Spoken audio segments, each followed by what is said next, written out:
A paz de Cristo, meus irmãos, ainda no curso sobre o nosso modo de falar, um curso bíblico, baseado somente na Escritura, temos uma nova verdade que muitos ainda não conhecem.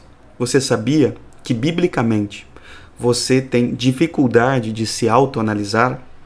Repito, você sabia que, biblicamente, nós temos dificuldade de se autoanalisar? A Bíblia mostra com muita clareza um erro muito comum, que a gente tem o costume de pensar mais de si mesmo, ou seja, nós colocamos em nós mesmos mais estima, mais aprovação, nós erramos na nossa autoanálise, nós temos dificuldade de nos autoanalisar. Vamos ao texto bíblico. Eu quero compartilhar com vocês 6 exemplos bíblicos que mostram a nossa dificuldade de se autoanalisar. Bem, no Novo Testamento, 1 Coríntios 3, Gálatas 6 e Tiago 1 repetem a mesma verdade, que nós temos dificuldade de se autoanalisar, que nós temos o costume de pensar sobre nós mesmos algo mal dimensionado, numa proporção errada, que a gente se acha muito aprovado quando não está, que nós nos auto-justificamos, nos auto-aprovando, que nós nos enganamos a si mesmo, nós nos enganamos. Esses 3 textos bíblicos mostram isso. E mais, o Novo Testamento, no texto da Santa Ceia, fala que cada um deve analisar a si mesmo, ou seja, não é para nós ficar analisando o outro, não é para a gente ficar analisando o procedimento do outro, mas a gente deve ter a capacidade de analisar somente a si mesmo. No Novo Testamento fala também da oração do fariseu e do publicano.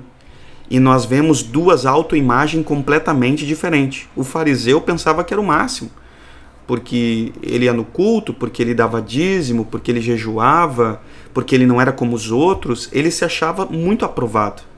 E o publicano não. O publicano ele era alguém que se achava pecador, falho, que precisava da misericórdia de Deus. Então, a gente vê que o ser humano ele tem uma tendência natural de fazer uma autoimagem. Mas será que a autoimagem que você tem, será que é correta? Será que você tem a capacidade e o discernimento de se ver de maneira correta? No Novo Testamento também temos vários exemplos disso, e eu queria trazer o exemplo maior, que é o exemplo de Davi. Davi, quando pecou, quando o seu pecado foi adultério, ele planejou a morte, adultério, e uma série de coisas más. Davi perdeu a capacidade de se autodiscernir, tanto que Deus mandou um profeta contando uma história, montando uma história de terceiros. Davi disse, olha, essa história aí é pesada, a pessoa que fez isso é gravíssimo, é digno de morte. E daí o profeta disse, mas a pessoa que fez isso foi você, Davi. Então, quer dizer, ele estava de olhos fechados, ele estava de venda nos olhos. Ou seja, quando ele escutou algo que era com os outros, ele achou, nossa, isso é gravíssimo, isso é pesadíssimo. Mas quando ele percebeu que quem fazia aquela maldade era ele mesmo, ele caiu em si. Parece que suas vendas foram tiradas. Ele caiu em si. Nossa, o homem mau sou eu mesmo. Tem outro exemplo no Antigo Testamento, que é Isaías, no capítulo 6, que o povo tinha um mau procedimento no falar, que o povo tinha os lábios impuros. Até aí Isaías convivia normalmente com o povo que tinha lábios impuros. Mas houve um determinado momento que ele percebeu, mas eu também tenho lábios impuros. O povo tem lábios impuros, mas eu também tenho. Os meus lábios também são sujos, também são imundos, também são impuros. Então ele clamou pela misericórdia do Senhor. E ele percebeu que o pecado não estava nos outros, que o pecado no falar também estava nele mesmo.